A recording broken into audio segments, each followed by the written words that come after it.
দায়িত্ব তখন গ্রহণ করছেন। এমপি মানে জনপ্রতিনিধি হওয়ার পর প্রথম কাজ আপনি মনে হয় ব্যানার দিয়ে শুরু করেছেন, তাই না? আনুষ্ঠানিক শুরু করেছেন। ব্যানার অপসারণটাই মানে আপনার প্রথম প্রায়োরিটি কি থাকবে আপনার কাজের ক্ষেত্রে? ব্যানারটি হচ্ছে যেহেতু আসলে নির্বাচনকালীন সময়ে আমাদেরকে প্রচার প্রচারণার জন্য ব্যানারটি ব্যবহার করতে হয়েছে। আমি অতীতেও আসলে ব্যক্তি প্রচার বা করতাম না, যেহেতু নির্বাচনে এটি অংশ ছিল। এখন আমার মনে হয় যে যেহেতু নির্বাচনটি শেষ হয়ে গেছে, সেই ক্ষেত্রে আমার মনে হয় যে ব্যানারের কাজ শেষ হয়ে গেছে। আর আমি এলাকার সন্তান হিসাবে ধানের শীষ প্রতীকে মানুষ আমাকে বিজয়ী করেছে, সুতরাং আমার দায়িত্ব হচ্ছে পরিবেশকেও সুরক্ষা করা।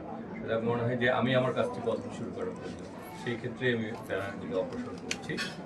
আর আমাদের এখানে আসলে নাগরিক সুবিধা বঞ্চিত আমাদের এলাকা, আমাদের অনেক কিছুরই প্রয়োজন।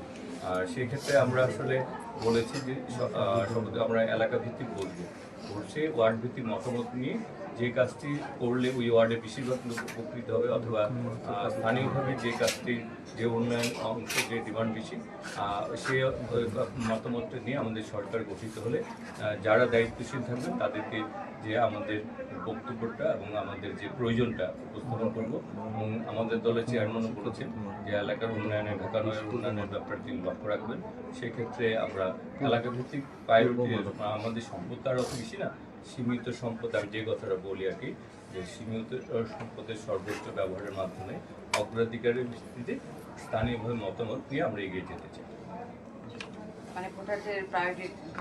হ্যাঁ, ব্যাপারটা হচ্ছে যে আমাদের লক্ষ্যই হচ্ছে দেশ এবং এলাকা, সুতরাং এই দুইটাকে সমন্বয় করা প্রয়োজন, তাই না? নির্বাচন পরবর্তী কি কোনো নিরাপত্তা ঝুঁকি বা কোনো কিছু দেখছেন কিনা? দেখুন, আপনারা যারা মানে সম্মানিত সাংবাদিক যারা আপনার দায়িত্বে নিয়োজিত ছিলেন, আপনারা লক্ষ্য করেছেন যে ঢাকা নয়ে নির্বাচনের পূর্বে এবং নির্বাচনকালীন সময়েও কেউ কারোর সাথে কোনো ধরনের দুর্ব্যবহার করেছে, একজন এজেন্ট বা আরেকজন এজেন্টের সাথে দুর্ব্যবহার করে, এরকম কিছুই কিন্তু নাই। এবং পাশাপাশি বসে কিন্তু সব দলের এজেন্টরা পাশাপাশি বসে কথা বলেছে। আমি এমনও দেখেছি যে একজন আরেকজনকে চা এগিয়ে দিয়েছে। আমি প্রথমে কোনো ক্যাম্পে গেলে প্রথমে অন্যান্য প্রার্থী যারা আছে তাদের সাথে আমি প্রথমে কথা বলেছি, খোঁজখবর নিয়েছি যে আপনারা খাওয়া দাওয়া করেছেন কিনা, কিছু লাগবে কিনা। কারণ আমি যেটা বিশ্বাস করি, যেহেতু আমি এই এলাকার সন্তান, এখানে বেড়ে উঠছি, এই এলাকায় আমার রাজনৈতিক শুরু, এই বাসায় আমি এই ইউনিটেরও ছাত্র দলের একসময় সভাপতি ছিলাম।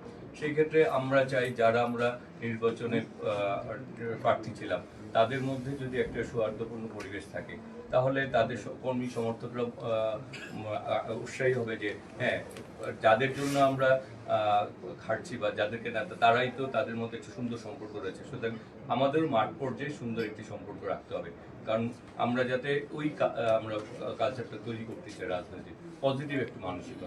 মানে উন্নয়ন কার্যক্রম বলি বা স্থানীয় কোনো কার্যক্রম, সবকিছুতে আপনার অপোনেন্ট যারা ছিল তাদের সাথে নিয়ে আপনার কাজ। হ্যাঁ, আমি তাদের দ্বারস্থ হবে, জিজ্ঞেস করবো যে আমরা এই কাজটি করতে চাই, আপনাদের কোনো মতামত থাকলে আমাদের দিতে পারেন, অথবা আপনাদের কাছে যদি আমাদের চেয়ে বেটার কোনো আইডিয়া থাকে, হ্যাঁ, সেটিও আপনারা আমাদের সাথে, এবং কোনো ক্ষেত্রে যদি ওনারা বলে যে এই কাজটা আমরা করতেছি, সেই সহযোগিতা আমি করতে চাই। আপনাদের আর কারো কোনো প্রশ্ন আছে? আর আপনি আরেকটা যেটি বলছেন নির্বাচন পরবর্তীতে, আমার মনে হয় যে এই এলাকার কেউ কারো নির্বাচন পরবর্তী কেউ কারো জোর গলায় বা কথা বলেছে আরেক প্রার্থী সমর্থকদের বা কর্মীদের, এরকম কিছু ঘটেনি এলাকায়। ঠিক আছে। এবং ইতিমধ্যে আপনারা জানেন যে আমার সাথে ডাক্তার তাসলিম যারা আমাকে শুভেচ্ছা জানিয়েছেন, আমি বলছি আপনার বাসায় এক কাপ চা খেতে চাই, উনি বলছেন যে সুযোগ দিবেন। তারপরে জাভেদ রাশিদ উনি আসছিলেন, আমি তার পিএসকে বলেছি যে আমি যেতে চাই, আমাকে সেই সুযোগটা দিবেন। সুতরাং আমি চাই আসলে আমাদের এই সম্পর্কটা, কারণ আমরা সবাই তো এলাকার উন্নয়নই চেয়েছিলেন, জনগণ এখন আমাকে বেছে নিয়েছে, কিন্তু বাকিদেরও তো জনগণের ভোট পেয়েছে, তাই না?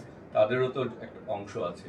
সুতরাং আমি মনে করি যে আমরা এলাকাটাকে যদি গড়ে তুলতে পারি, মূল লক্ষ্য এলাকার উন্নয়ন এবং দেশ। আমরা যেমন চেয়েছিলাম একটি গণতান্ত্রিক বাংলাদেশ, একটি ভোটাধিকার বাংলাদেশ, আমরা চেয়েছিলাম আমাদের সহযোদ্ধাদের রক্তের ঋণের প্রতি এবং সহযোদ্ধাদের সম্মান দেখাতে, জুলাই আগস্টের ছাত্র জনতার সম্মান দেখাতে, আত্মত্যাগের এই সম্মান জানাতে, একটি গণতান্ত্রিক বাংলা, এটাই হয়েছে। বাকি কাজটা আমাদের এগিয়ে যেতে হবে।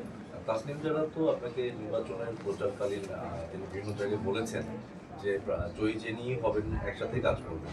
তো আজকে যখন অভিনন্দন জানাতে আসলেন তখন কি আপনাকে এই বিষয়ে কিছু বলেছেন? আমি এই সবসময় নির্বাচনের দিনেও তিনি যখন গাড়িতে উঠে গেছেন আমি কিন্তু যে দরজা নক করেছি যে কি অবস্থা খোঁজখবর নেওয়ার চেষ্টা করেছি, উনিও বলেছেন হ্যাঁ।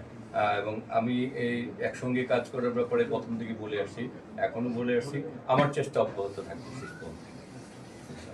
এবং আমি মনে করি যে ওনাদের যে মানসিকতা, ওনারাও আমার মনে হয় যে আহ্বান জানাচ্ছি আমরা, সেই আহ্বানে ওনারা একটা মিলেমিশে ইনশাল্লাহ কাজ করতে পারবো।